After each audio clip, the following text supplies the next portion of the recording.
Hello guys، چطوری بچه‌ها؟ خوش اومدیم به یه ویدیو دیگه. این بار اومدیم با پارت بعدی داستان های واقعی ترسناک. این قسمت احتمالاً 2 یا 3 تا ویدیو ترسناک با هم ببینیم. پس اگه این ویدیو رو دوست داشتین حتما این ویدیو رو لایک کنید، کانال منو سابسکرایب کنید، زنگوله بغلش هم بزنید، چنل اینستا منو بالای تصویر حتما اونجا ما رو فالو کنید. چیزی نمونه تا 1000 تایی شدن تو یوتیوب و این حساب. سوشال مدیاهای دیگه هم داخل دیسکریپشن هست، حتما به اونام سر بزنید. پس بدون معطلی let's play. I'm ashamed to say it, but it needs to be said. I screwed up on my job and a man died because of it. Not just a man I was being paid to protect. Usually it can be forgiven for making a mistake on my first job. However, when it's your first job protecting another man from outside dangers, one mistake can be the last. In retrospect, hindsight, whatever word you use, I wish I'd never agreed to taking the job. Just being a large-built man with a license to carry doesn't make you qualified to be a private security. This all being said, I took the job.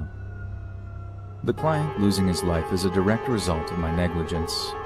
Maybe if I discuss what happened, I can relieve myself of a small amount of this burden. However, I can assure you I know the guilt will never truly fade away. The job came out of nowhere. Mike, a close friend of mine, had been a bodyguard on and off for years. He made it clear the job was a one-time only deal. No one...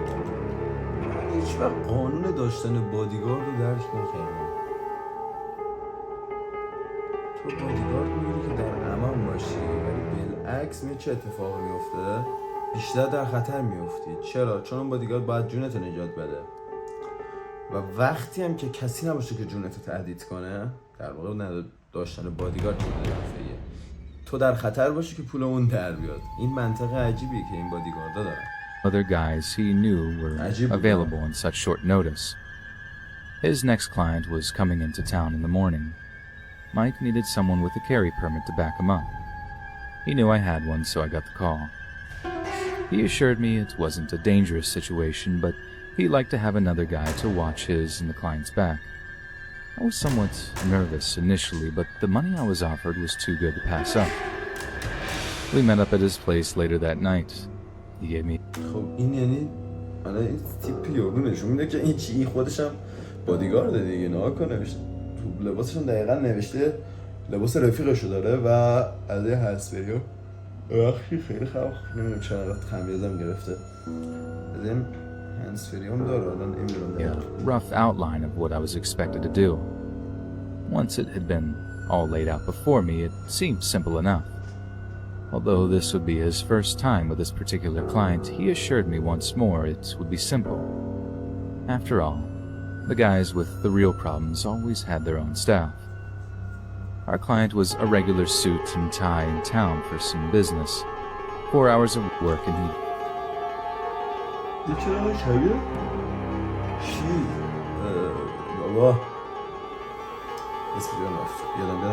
be back on a plane home. The morning of the job, we met with the client at the airport. A third guy, Roger, was doing the driving for us that day. He's a retired SWAT officer who picked up the occasional driving job for Mike. He'd had a boatload of training in evasive maneuvers while he was in the army. Plus, he could be a third gun in an emergency. He drove us to the client's first appointment and everything was going well. From what I could make out, the dude was a wholesale jeweler out of London. Stuff didn't really start falling apart until we were leaving the second place. As we exited the jeweler's store, I noticed a sketchy-looking, possibly Middle Eastern guy. He was standing in front of the place next door.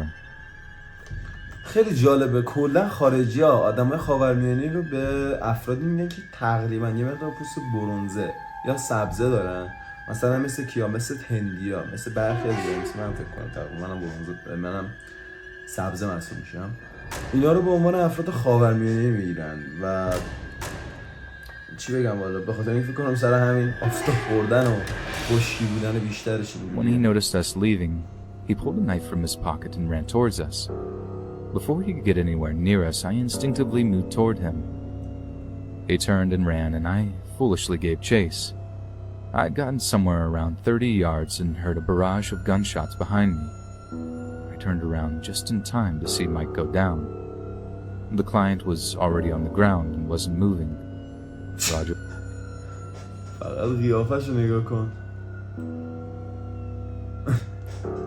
The client was already on the ground and wasn't moving. Roger was standing next to the car, shooting at two men running from the scene. By the time I'd drawn my pistol, the firefight had ended. It was clear to me I'd messed up. As Roger and I checked Mike and the client for signs of life, a weak few words came from Mike. I hope you won't be offended if I don't ask for your help again. We had a brief chuckle, but we both knew this wasn't a laughing matter.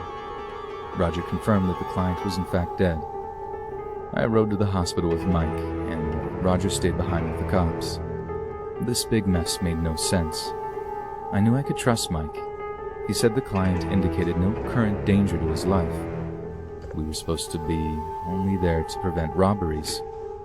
We'd both seen the guy with a load of stones on him, so no flags went up.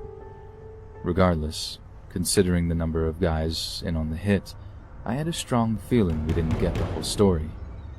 I'd been waiting for news on Mike for about half an hour when Roger finally showed. The cops were right behind him. Now it was my turn. When they were done with me, they wanted to talk to Mike, but he was still in surgery. 2 hours later, we got the good news. He was going to make it, but he'd be in the hospital for the next week at the least. For the next 9 days, I stayed at his side. It was the least I could do. The following morning, we had our first discussions.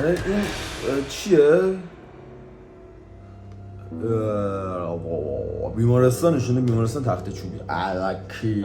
It's the shooting. خدا کی شانس بده. You do realize the guy with the blade was a decoy, right? It became pretty obvious once I heard you all yell at me to come back. Listen, don't feel guilty. It's not your fault. I've fallen for dumber things than that.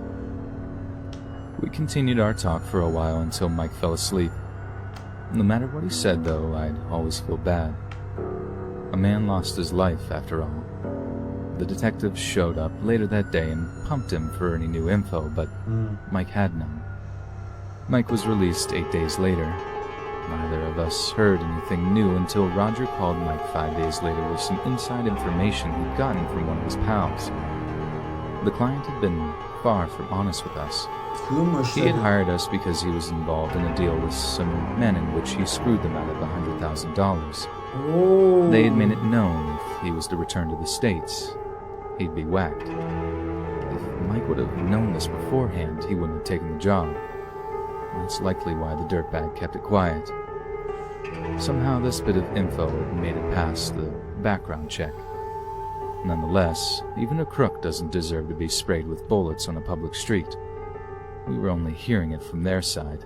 It could have all been a huge misunderstanding. After my anger cooled, it became obvious to me that I was just deflecting my feelings onto the client. Thief or not, I was responsible for the safety of the man. Not only had my mistake gotten him killed, a very good friend of mine almost did too. When Mike's back in fighting shape, I'm sure he'll return to security work, albeit in a slightly more careful manner. I'm just glad he's still kicking. I hope he gets someone in the future far more competent than myself. When it comes to me, I think I'll stick to construction. It appears to be a whole lot safer. همین؟ نه جان من خیلی مسخره بود این دیگه. واقعا همین؟ خب time, I used to try to experience a past life, but I'd always fall asleep whenever I tried to. One day, I tried to experience my past life. As soon as I woke up in the morning, I fell asleep again. I usually either don't dream or remember my dream after waking up, but this time my dream was so vivid. In my dream, I was walking up the stairs, and there were tons of flowers and grass on both sides. So I kept walking up the stairs, and I was excited. But then a man came down the stairs. He was handsome, but aside from his looks, I felt a little scared of him. I could see that all of his clothes were black and dull. The man walked towards me, so I tried to pass him with my eyes looking down. But then he suddenly said, "You have no past life, and this isn't where you're from," he said while shoving me. I woke up at that moment, but I still vividly remember the feeling of him pushing me. یکی از یکی دیگه چرت و پرت‌تر و نمیدونم شما برای چی انقدر طرفدار این ویدیوها هستین. چی بگم والله. خیلی ممنون که این ویدیو رو تماشا کردیم. پس اگه این ویدیو رو دوست داشتین حتما ویدیو رو لایک کنید، چنل رو سابسکرایب کنید، زنگ رو هم بزنید که این سه من بالای تصویر حتما تا اونجا ما رو فالو کنید. چیزی نمونده تا 1000 تا اشاره چه تو یوتیوب چه تو اینستاگرام. نظراتتون هم داخل کامنت ها بنویسید. سوشال مدیاهای دیگه هم داخل دیسکریپشن هست، حتما به اونا هم سر بزنید. پس تا ویدیوهای بعدی.